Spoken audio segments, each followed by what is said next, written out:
This video is going to go through what we can do to get the enthalpy of reaction for a reaction, an estimation using something specifically known as the bond energies in the compounds as they change from reactant to products. Let's use an analogy that underlies how this particular concept works. Say we have an individual holding on to some object and they're trying to bend or break this particular object. Putting some strain on the object ultimately causes the object to snap or break. Now, a key thing here is that it required the input of some energy in order to break this object. Energy was required to bend and eventually snap the object or break it. So it was an input of energy to break the object. Similarly, the breaking of a chemical bond, in this case a carbon-to-carbon single bond, the breaking of the bond also requires the input of some energy. So in this case, if we wanted to have any bond, in this case a carbon-to-carbon single bond, to break that bond, energy has to be put in, and the bond will break if sufficient energy is put in to cause that bond to snap or break apart. But the process of breaking a bond always requires the input of some energy to make that bond break. Therefore, what we can say is that bond breaking, since it requires the input of some energy, is going to be an endothermic process. Energy in is required to make a bond break. On the flip side, conversely, the formation of a bond releases energy. In the process of, say, a carbon atom and another carbon atom coming together to form a carbon-carbon single bond, in this process, energy is given off to the surroundings. Therefore, what we can say is that the formation of bonds, atoms coming together to form a bond, is an exothermic process, as in when all bonds are formed, energy is released in that process. Now, one thing that comes out of this is that the amount of energy that's released in bond formation is going to be equal to, but opposite the amount of energy used to break a bond. For example, in this case, the energy that's put in to cause this carbon-to-carbon bond, single bond, to break and turn into two single and separate carbon atoms is exactly the same amount of energy that would be released upon the formation of a carbon-carbon single bond.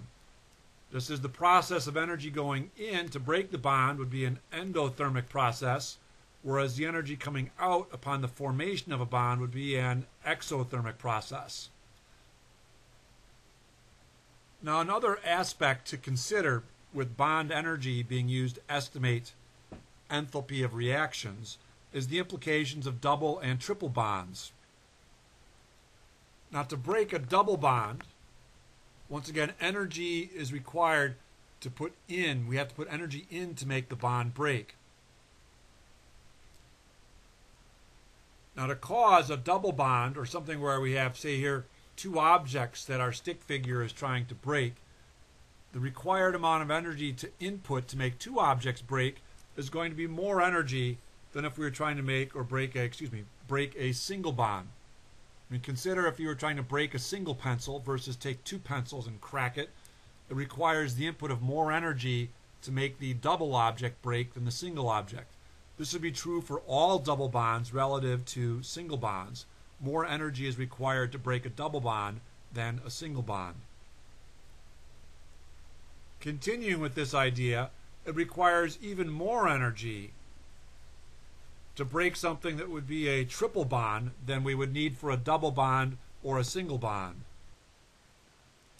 So we have even more energy is required to break a triple bond than a double bond. Now, the implications of this is that also in the formation of a triple bond, more energy is released.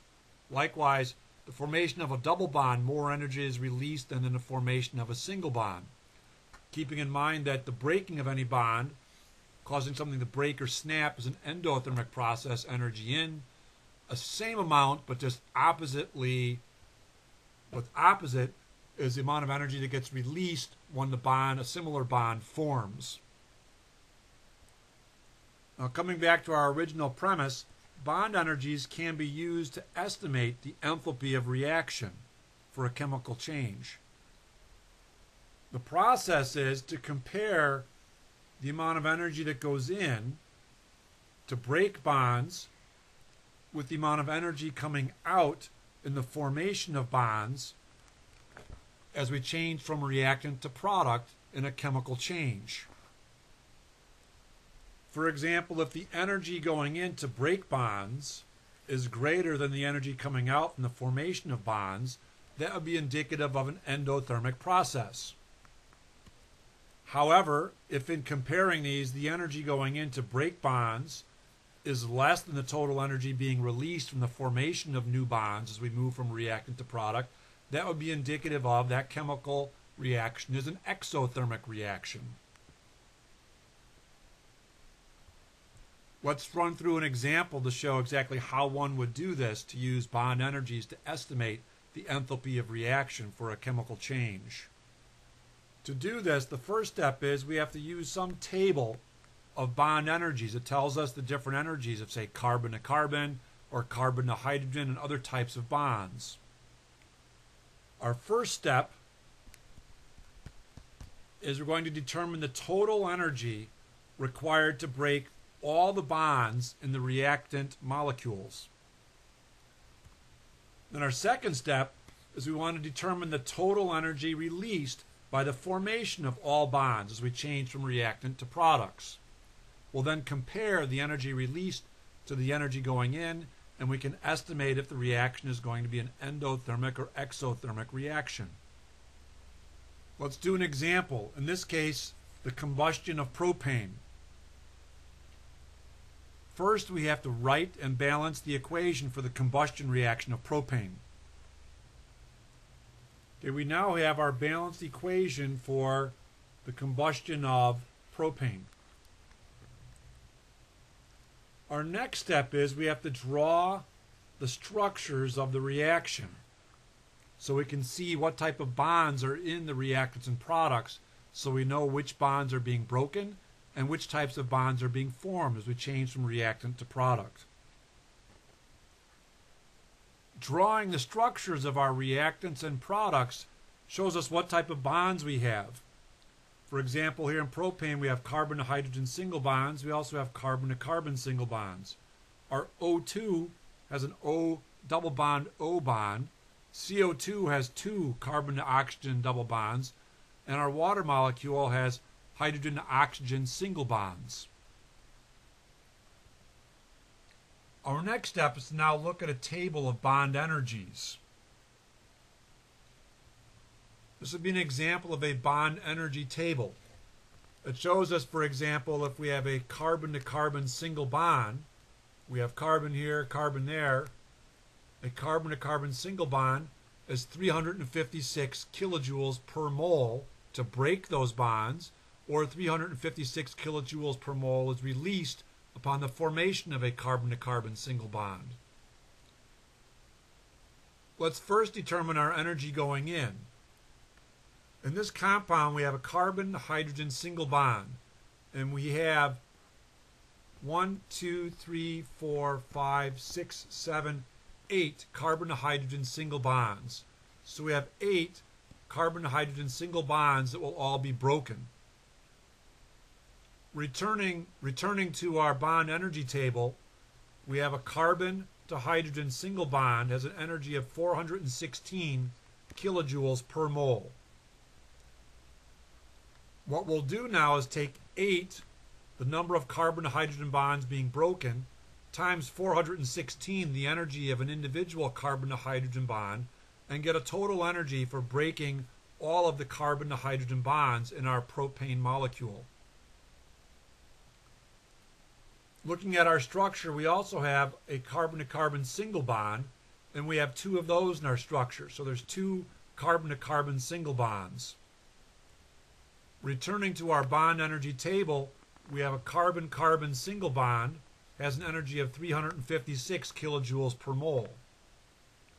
Repeating our process, because we have two carbon-carbon single bonds being broken, we're going to take 2 times the bond energy, 356, to break a single mole of carbon-carbon single bonds, to give us our total of 712 kilojoules of energy needed to break the carbon-carbon single bonds in our propane molecule.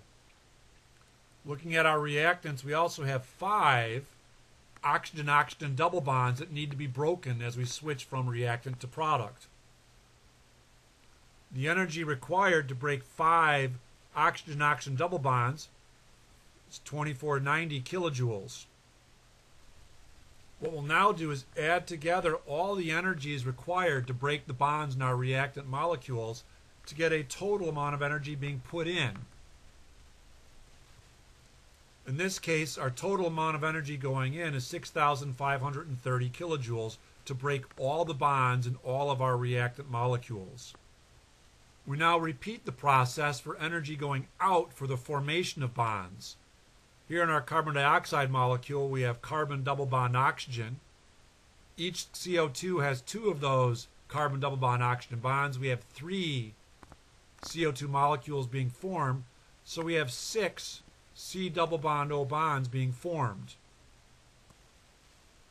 Using our bond energy table, we have 803 kilojoules for a carbon to oxygen double bond in a CO2 molecule. Because 6 of these bonds are being formed, we'll take 6 times 803 to give us 4,818 kilojoules being released for the formation of all of our carbon double bond oxygen bonds in our CO2 molecules. Next is our water. Water has a single oxygen to hydrogen bond.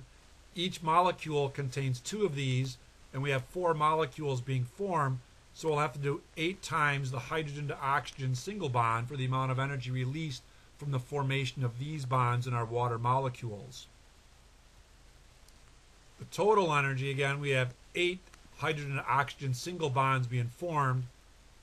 A hydrogen to oxygen bond has 467 kilojoules of energy would be released, so our total amount of energy being released from the formation of our 8 hydrogen to oxygen single bonds is 3,736 kilojoules.